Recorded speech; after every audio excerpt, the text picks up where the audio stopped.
I'm going to break down the stages, exactly how it happens when a prophet is birthed, when they're being cultivated, nurtured, when they're being processed, and when they are finally matured and they can minister at a full capacity. Okay, so the Lord gave me this lesson early in the morning, and it's mind blowing. Okay, so again, we're going to start talking about Samuel. When we look at the process of how a prophet comes about, how he's birthed, how he's processed, all of that, the Lord told me that the blueprint is in Samuel. So the very first stage is this: a prophet has to be birthed through heartache, through struggle, through intercession.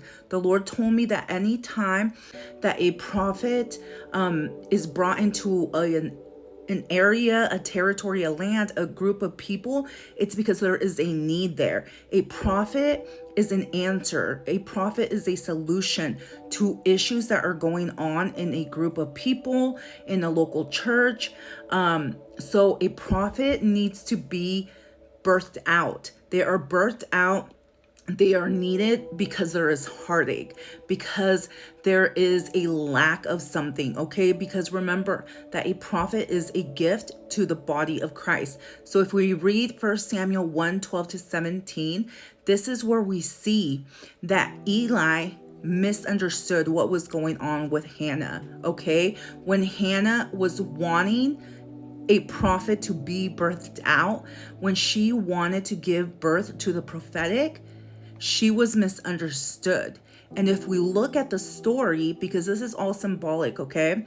If we look at it, Eli, who would later be Samuel's leader, Samuel's mentor, Samuel's, overseer, he misunderstood the birthing. And this is what we see a lot of times. This is where you see people say things like, who does she think she is? Who do they think they are? They don't understand what the Lord is doing, especially if they've never been exposed to the prophetic, or they've never seen the process of a prophet being birthed. So Eli tells Hannah here that she's drunk, okay? He misunderstands things, okay? So again, a prophet, this is when they're barely being birthed. They are a solution. They are being misunderstood, okay? So the second stage that the Lord shows me a prophet goes through is when they are being fed milk and weaned first. This is the processing. 1 Samuel 1:21-24 says, when Elkanah next took his family on their annual trip to Shiloh to worship God, offering sacrifices and keeping his vow, Hannah didn't go. She told her husband, after the child is weaned, I'll bring him myself and present him before God, and that's where he'll stay for good. Elkanah said to his wife, do what you think is best. Stay home until you have weaned him. Yes, let God complete what he has begun. So she did. She stayed home and nursed her son until she had weaned him. Then she took him up to Shiloh, bringing also the makings of a generous sacrificial meal, a prize, bull, flour, and wine. The child was so young to be sent off. This is when you're drinking milk. This is when you're starting to lay the foundation, when you're trying to learn the basics about the gospel, the foundation pieces.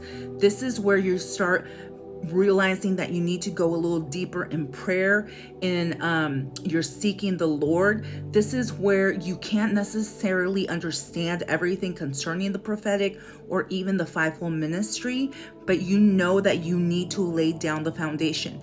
The only thing that you can digest at that time is milk, okay? So you're starting to consume nourishment, but you're still receiving it from somebody who is still trying to nourish you, okay? So you can't necessarily feed yourself. You're still receiving from your pastor. You're still receiving from somebody else that can feed you and wean you, okay? So then we go to the stage where a prophet needs to learn how to be a servant. So this is a stage where you're serving, you're being accountable, you're being mentored and taught. This is the character building, okay? 1 Samuel 2:11 says, Elkanah went home to Ramah. The boy stayed and served God in the company of Eli the priest, okay? So he understood what it was to have somebody oversee him, to lead him.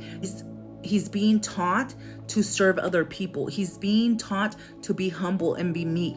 He's being taught that it's not always going to be having the mic. It's not always going to be you being in the limelight. The Lord wants to make sure that you can serve. He wants to know that your heart posture is going to be correct, even when people don't recognize you, even when you're working behind the scenes and you're not getting recognized. This is where you're working. You're starting to work. The Lord is dealing with your character. He's pruning you. He's having you have these encounters where you're bumping heads with people, and he's really dealing with your character, okay? He's making sure that you know how to serve people and that you are going to know how to treat people, okay? So the next stage after that is you're being made uncomfortable, okay? Royal garments are being changed. You're having to give a word to Eli, confronting corruption inside the church. This is where you're starting to grow and people are starting to see that there's a change in you, okay? So when we're talking about royal garments, we're talking about how his mom would take him a garment every single year. You're growing throughout the years, you're being processed, you're being matured.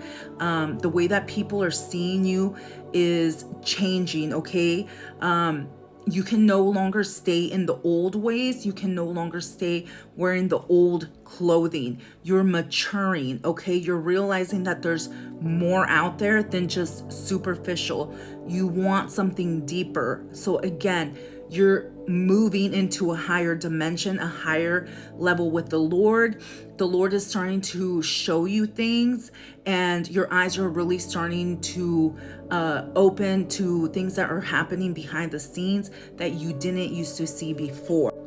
So 1 Samuel 3:10-15 talks about how the Lord he started talking to Samuel. So this is where you start realizing that, like, hey, the Lord really is talking to me. Like, all of those dreams, all of those visions, like, this is real, okay? And you start realizing that, yes, the Lord is speaking to you, and now you're starting to have to confront things inside of the church. Because remember that Eli's kids, they were not acting right, right? And this is where you're going to have to deal with certain situations inside the church. The Lord is strengthening you. He's pruning you. He's giving you directions. He's giving you words that are going to be kind of harsh, that you're not necessarily going to want to deliver, but he wants to see where you're at. He chose you, right? This is where leadership is like, wow, the Lord chose them. This is the person that the Lord wants to be their prophet. So this is when you're starting to become uncomfortable, because you're going to have to call out and confront systems and agendas and routines and traditions inside the local church. The last stage, we can use 1 Samuel 3:19-21 as a reference. And this is where it says that Samuel grew up, God was with him, and Samuel's prophetic record was flawless. They all knew that he was a true prophet of God. This is where people recognize you as a prophet, where people know that the Lord has sent you.